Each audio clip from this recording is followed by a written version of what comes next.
So the next piece, the website strategy piece, is so important. Having a website is a make or break piece in today's marketing. 75% of users admit to making judgments about a company's credibility based on their website design. I know I have. So if you think about it, that is like 3 and 4 prospects who never talk to you again because you either don't have a website, or the website you have looks out of date, is hard to read. Maybe it doesn't quickly give them the information they need. Maybe there's a lot of information and they just need quick bits and there's too much copy. So when it comes to when you're thinking about your website strategy, you want to think of it maybe like you think about your food. So you eat with your eyes before your mouth, right? The actual flavor of food will make a difference in whether you decide if you like the dish that you're eating. However, you won't get far enough to taste it if it looks unappetizing. We make snap decisions like this all the time, and websites are no different. Unfortunately, customers are looking at you specifically as managed service providers as a technical expert of all things, not just like remote monitoring, not just backup. So when they look at your website, they're going to make an assumption about your ability to do your job based on what they see, which seems unfair, but is unfortunately true. So if your website is something that is old or antiquated, they won't rely on you to be up to date or truly understand how technology works. This is basically the face of who you are as a business. But don't worry, you can fix this. The exciting thing about the website piece is that it's one of the easiest things to create today. There are free website design platforms all over the place. Some good ones are Squarespace, which they have images and templates that are already pre-designed for you. So you can just plug in your message and activate. And that's the example here on the far left of the screen. Wix is another one. They give you a more easy design alterations if you want a little more creative direction.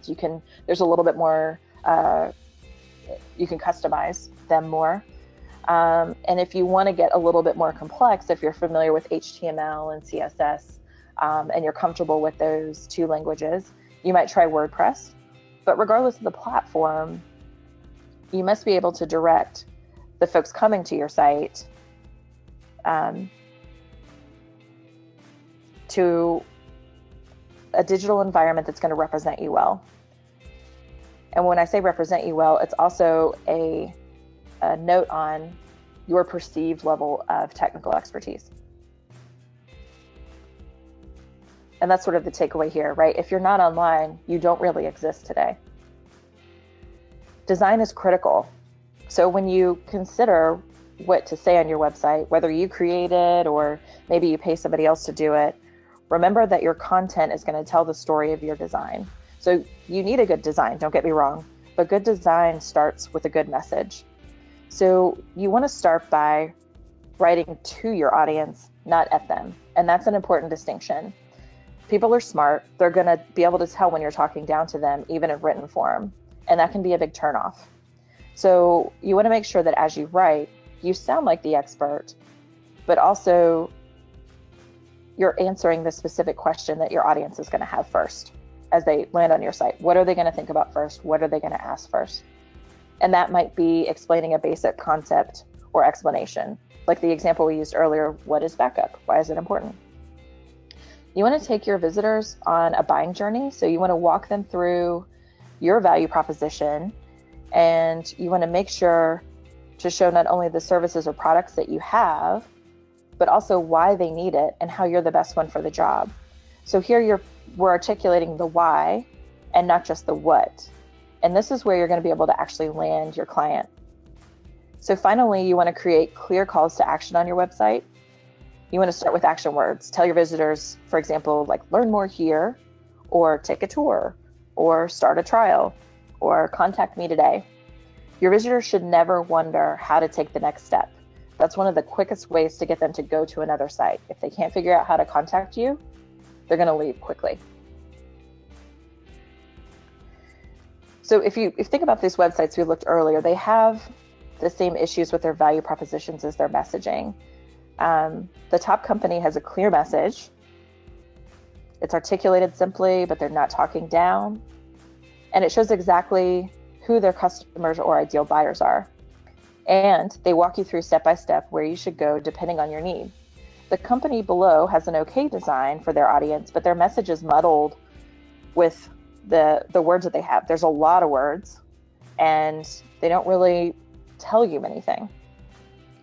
Once you read all of those words, there's a lot of options for what they want you to do. So there's no clear conversion path. And a conversion path is really important.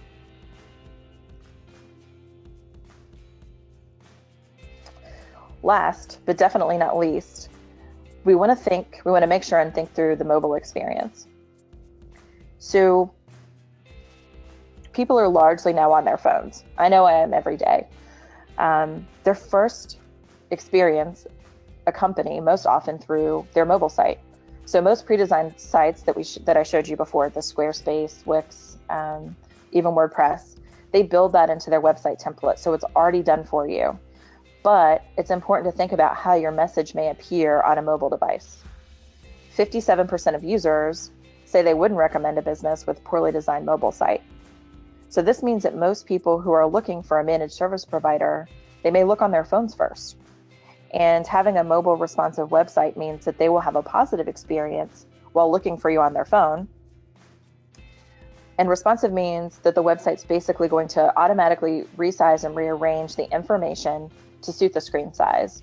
And we know now, especially with the crazy phone market, that there are a bazillion different screen sizes. So whether you're on an iPhone 5 with a much smaller screen size, or you've got a Galaxy S9, the content will automatically appropriate based on the size of the screen.